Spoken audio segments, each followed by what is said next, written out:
परम शांति। हमेशा स्थूल शरीर में जो भी डिसीज आते हैं, ये हमेशा ये न सोचे कि सारे रोग कारण शरीर से ही आते हैं। जैसे हमारे गांव में पहले कहते शीतला देवी आई, तो शीतला देवी, वास्तव में शीतला देवी होती थी, देवी देवता होते थे, तो देवी ये कहते, मगर ऐसी आत्माएं होती थी जो चमड़ी के रोग निकालती। शीतला जैसे बड़े बड़े शरीर पर डिसीज हो जाते थे, तो अगर वो ध्यान न रखे तो 6-7 दिन में इंसान मर जाता था। और इसके रोग से, बहुत पुराना रोग है ये, शायद 40-50 साल पहले शीतला के नाम से लोग डरते थे, शीतला हो गया तो जरूर उसको बहुत।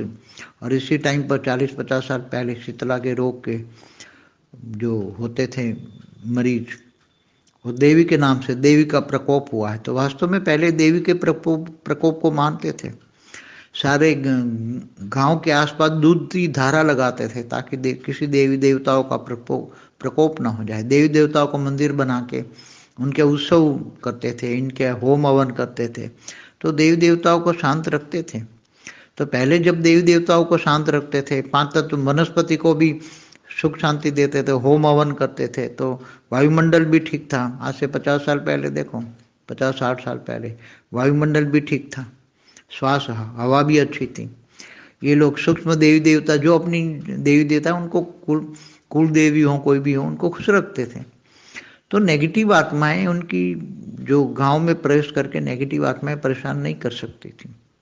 ऐसे कई डिसीज हैं, जैसे मैंने शीतला का रोग बताया, शीतला देवी के प्रकोप से ये चमड़ी का रोग होता था, बड़े बड़े फुड़के हो जाते थे शरीर पर, और इतना डेंजर रोग था कि इंसान मर भी जाता था। और न मरे तो फिर ये कहीं ना कहीं सारे डिसीज के फेस पे निशान रह जाते थे, तो वो फेस भी बहुत खराब कर देता था। ऐसे कई इंसान देखेंगे गांव में, तो पहले शीतला के प्रकोप से बहुत मर जाते थे। तो ऐसी तरह कई कई डिसीज होते थे। आज जिनको वायरस कहते थे, वो पहले देवी देवताओं को बोलता इनका प्रकोप हुआ है, तो देवी देवता ऐसे सूक्ष्म में ऐसे कीटाणु पैदा कर देते थे और ऐसे वायरस पैदा कर देते थे, तो फटाफट कई जानवर मर जाते थे, कई मनुष्य मर जाते थे, बहुत मरते थे। ये प्लेग जो था, ये प्लेग क्या कोई, ये आर्टिफिशियल प्लेग होते थे। जैसे सूरत में एक बार प्लेग फैलाया गया, तो कहा गया कि ये मुसलमानों ने आर्टिफिशियल प्लेग सूरत में फैलाया है, वो उसके जम्स बनाकर सूरत में रख दिए थे, बम फोड़ा था जम्स का। और ये रियलिटी है कि आर्टिफिशियल जम्स बना के, किसी डिसीज के जम्स बना के फैला दो तो रातों रात कई लोग मर जाएंगे। तो जैसे आज भी चाइना में कोई ऐसा जम्स फैला हुआ है तो कोई रोग का, तो ये रोग कोई न कोई, कहीं वायुमंडल पहले नहीं था और कहाँ से आया, तो जरूर कोई न कोई नेगेटिव आत्माओं ने मिलकर ये जम्स फैलाए हैं। नेगेटिव आत्माएं चाहती हैं कि ये वायुमंडल में हम जम्स डालें और जम्स की इफेक्ट से जानवर भी मृत्यु, मनुष्यों की भी मृत्यु हो। ऐसे नेगेटिव आत्माएं ये जम्स फैलाते हैं। आज तक वो जम्स नहीं था।